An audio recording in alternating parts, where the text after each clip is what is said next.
Hello friends, welcome back in Raj Guideline Bio class. Today we are going to learn mechanism of breathing for class 10th. हमारे body में आप जानते हो one pair lungs होता है और lungs कहाँ होता है? थोरेसिक रीजन में. This is the thoracic region. और इसके अंदर होता है रिब्स केज. उसी रिब्स केज के अंदर हमारा लंग्स बंद होता है. और लंग्स को प्रोटेक्ट करने के लिए ये हो गया थोरेसिक रीजन में रिब्स केज. इसका काम है लंग्स को प्रोटेक्ट देना. और इसके अंदर हार्ट भी होता है, हार्ट को भी प्रोटेक्ट देता है ये. अब यहाँ हमारे रिस्पिरेटरी सिस्टम का शुरुआत होता है नॉस्ट्रिल एपर्चर से. नॉस्ट्रिल एपर्चर के बाद नेजल चैम्बर. नेजल चैम्बर के बाद यहाँ एक होता है structure that is voice box और लैरिंक्स. लैरिंक्स के अंदर 6 कार्टिलेजिनस स्ट्रक्चर होता है, स्ट्रिंग होता है कार्टिलेज का. उसके कारण वो जब फैलता सिकुड़ता है उसमें अप्स एंड डाउन होता है तो साउंड क्रिएट होता है, इसलिए इसका नाम पड़ गया वॉइस बॉक्स. मेल में जो मेल होता है उसमें होता है एक स्ट्रक्चर एडम्स एप्पल.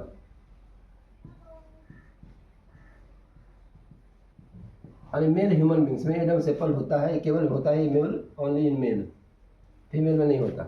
इसी कारण मेल का आवाज़ थोड़ा भारी होता है और फीमेल का आवाज़ थोड़ा पतला होता है एडम्स एप्पल के प्रेजेंस के कारण. अब यहाँ देखिए इस वॉइस बॉक्स से निकलता है wind pipe that is called trachea. Trachea divide हो गया 2 भाग में. ब्रोंकस. ब्रोंकस डिवाइड हो गया फिर कई भाग में बन गया ब्रोंक्यूल्स. ब्रोंक्यूल्स में भी प्राइमरी सेकेंडरी टर्शियरी ढेर सारा ब्रोंक्यूल्स होता है. और सबसे टर्मिनल इन पर होता है एल्व्यूलाई या एल्व्यूलर सैक्स या एयर सैक्स जो भी कहते हैं. इसमें एयर इनहेल करते समय एयर जमा होता है, एक्सहेल करते समय भी एयर वहीं जमा रहता है, वहाँ से बाहर निकलता है. अब इसमें देखिए हमारे नीचे होता है डायफ्राम. डायफ्राम पर ही हमारा लंग्स रखा होता है. यानी this is the divider line. नीचे हमारा स्टोमक और लीवर है, ऊपर हमारा लंग्स और हार्ट होता है. ये हो गया स्ट्रक्चर. अब देखिए हम इसका ब्रीदिंग का मैकेनिज्म. तो यहाँ 2 स्टेप होता है. One is inspiration and second is expiration. Inspiration means inhalation और एक्सपायरेशन मीन्स एक्सहेलेशन. यानी एयर का बाहर जाना इंस्पायरेशन, बाहर निकलना एक्सपायरेशन. अब यहाँ होता क्या मैकेनिज्म? तो मेन काम है इसका इंटरकॉस्टल मसल्स का. जब ये मसल्स कॉन्ट्रैक्ट करता है तो रिब्स थोड़ा स्ट्रेट हो जाता है, टाइट हो जाता है. इस वजह से इस तरह से रिब्स होता है, थोड़ा स्ट्रेट हो गया. स्ट्रेट होने से डायफ्राम पर प्रेशर बनाया, डायफ्राम भी स्ट्रेट हो गया. यहाँ ये डायफ्राम भी स्ट्रेट हो जाता है. अब डायफ्राम स्ट्रेट हो गया, यहाँ से क्या होता है फिर इसका लंग्स का थोरेसिक रीजन का वॉल्यूम बढ़ता है.